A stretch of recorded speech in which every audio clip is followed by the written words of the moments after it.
Mais qu'est-ce qui a pu conduire à une telle situation? Une civière au milieu des arbres, dans une forêt de l'Entre-deux-Mers en Gironde.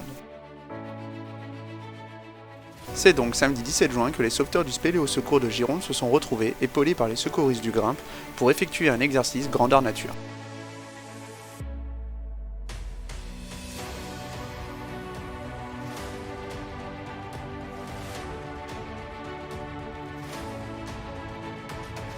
L'équipe gestion de surface permet aux conseillers techniques de coordonner le secours en indiquant qui rentre sous terre et quand. Les 3 plus donc les 4, c'est ça, donc Émilie, Mathieu. On est rendu à peu près ici. Là ça continue? Ouais, ça continue, mais on est en cours. Pendant ce temps, l'équipe ASV progresse vers la victime afin de la prendre en charge, de l'isoler du froid et de faire remonter le bilan médical. En surface, la seconde équipe, les transmissions, se prépare à descendre afin de mettre en place un moyen de communication, permettant au CT de coordonner plus facilement les équipes sous terre et d'avoir des retours d'informations plus rapidement. Conseiller technique, je suis chargée de gérer la sortie de la victime, d'une victime voilà, qui a eu un incident dans la grotte.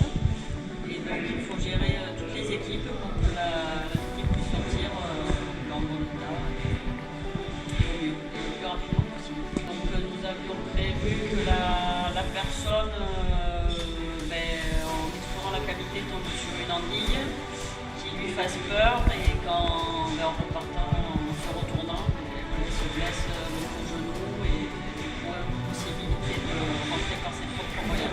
En premier, ça a été d'être assistant à la victime, d'aller prendre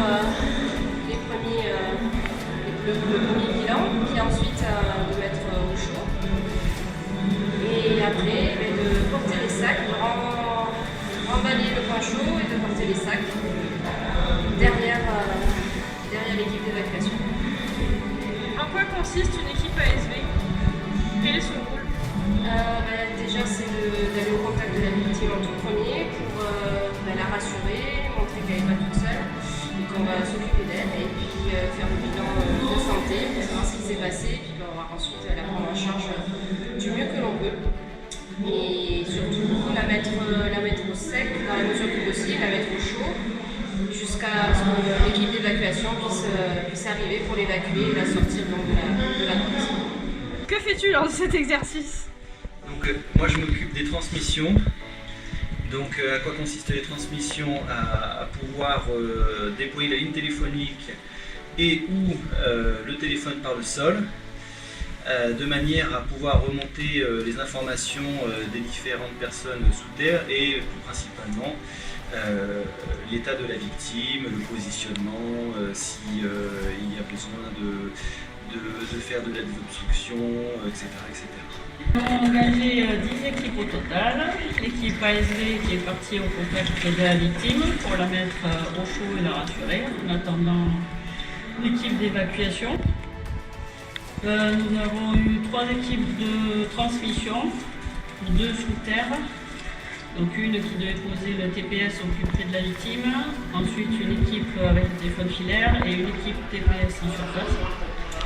Une équipe de fast surviving, donc c'est pour repérer tous les points remarquables dans la cavité et nous permettre d'évaluer au mieux les différentes problématiques techniques. Et ensuite,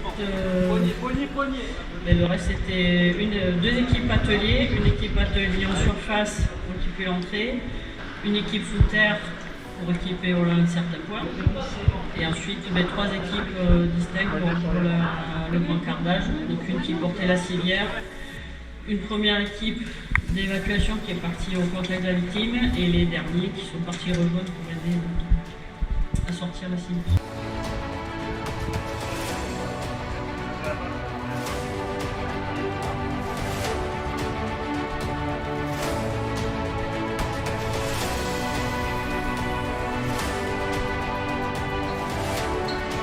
De temps en temps, il est nécessaire de pratiquer la technique de la tortue, la civière venant glisser ou avancer sur le dos d'un secouriste. Un des paramètres importants d'une bonne évacuation, c'est la rotation des équipiers. Il est très important que dès que possible, le sauveteur remonte au devant de la civière. De temps en temps, ce n'est pas très large.